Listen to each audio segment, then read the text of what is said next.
El presidente del Senado, Efraín Cepeda, reafirma que la consulta popular fue hundida legítimamente por la plenaria del Senado y responde con firmeza al presidente Gustavo Petro.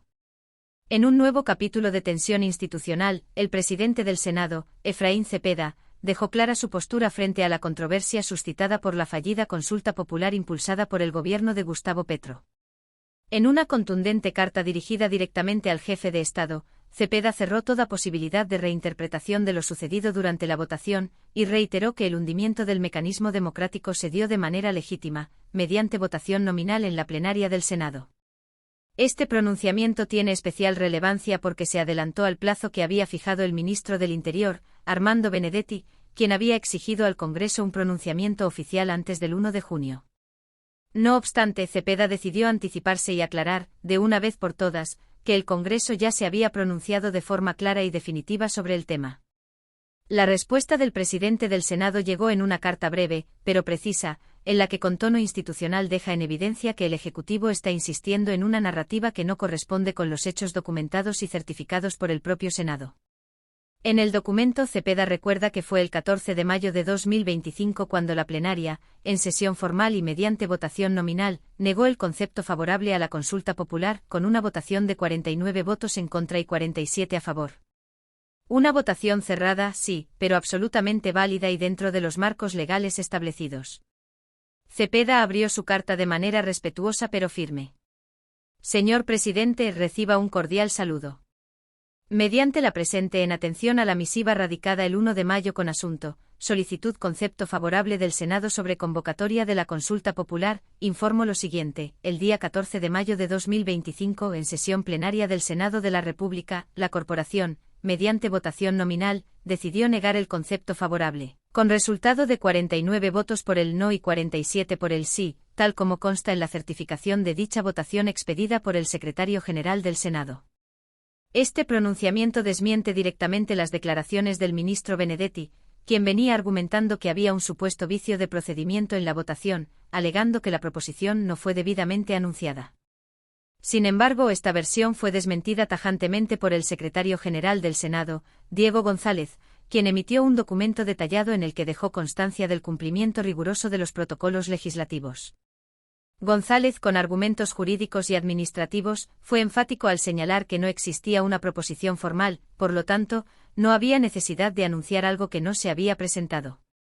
Su pronunciamiento fue directo y preciso. El Senado no votó ninguna proposición, porque nunca la hubo. La solicitud no es una proposición y tampoco fue presentada una proposición por parte del Gobierno o senadores para que fuera sometida a votación, de tal modo, no es posible que el secretario lea una proposición que no ha sido presentada.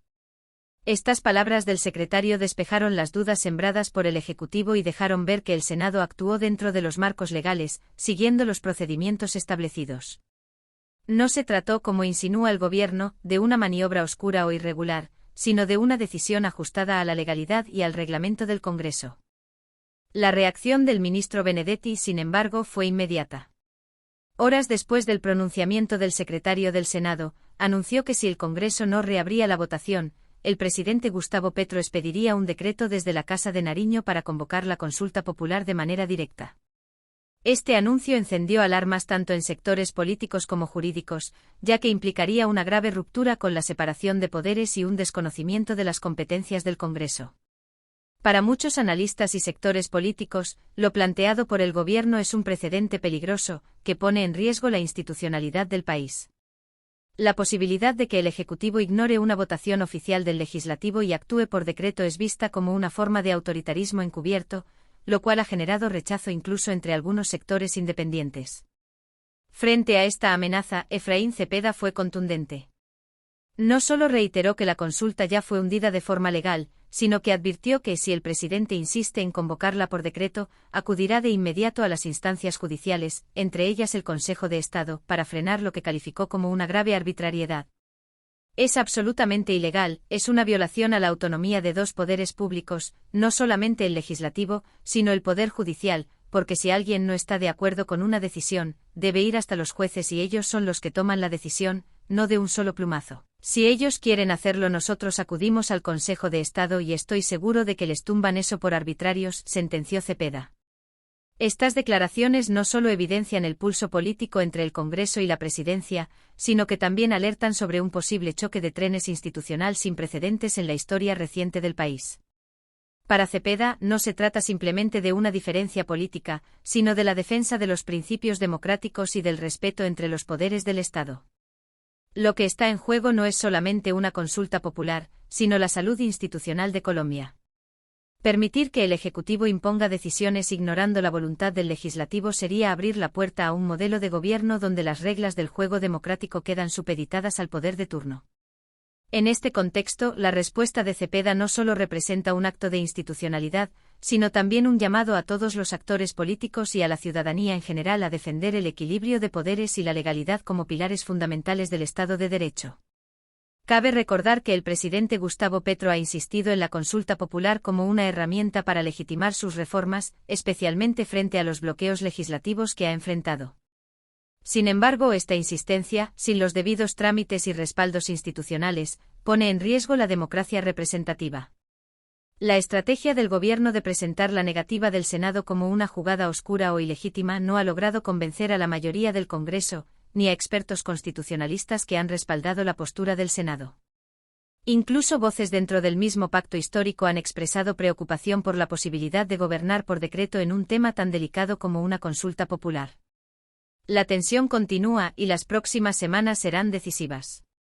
Si el presidente Petro insiste en expedir el decreto para convocar la consulta por su cuenta, se abriría un proceso judicial y político que puede marcar un hito en la historia constitucional de Colombia. La Corte Constitucional y el Consejo de Estado tendrían la responsabilidad de pronunciarse, y el país entraría en una etapa de altísima sensibilidad institucional. Por ahora, lo claro es que el presidente del Senado ha cumplido con su deber, ha respondido oficialmente, ha defendido la legalidad del procedimiento y ha advertido sobre las consecuencias de traspasar los límites constitucionales. En una democracia sólida, no puede permitirse que el Ejecutivo imponga su voluntad sobre el Legislativo. La consulta fue votada y fue negada. Cualquier intento de desconocer esa decisión no solo es ilegal, sino profundamente antidemocrático. Si este tipo de análisis te interesa y quieres estar al tanto de los momentos más cruciales de la política colombiana, te invitamos a suscribirte a nuestro canal y activar las notificaciones. Déjanos en los comentarios tu opinión sobre este choque de poderes entre el Senado y la Presidencia. ¿Crees que Petro debería insistir en la consulta por decreto? Tu voz también cuenta.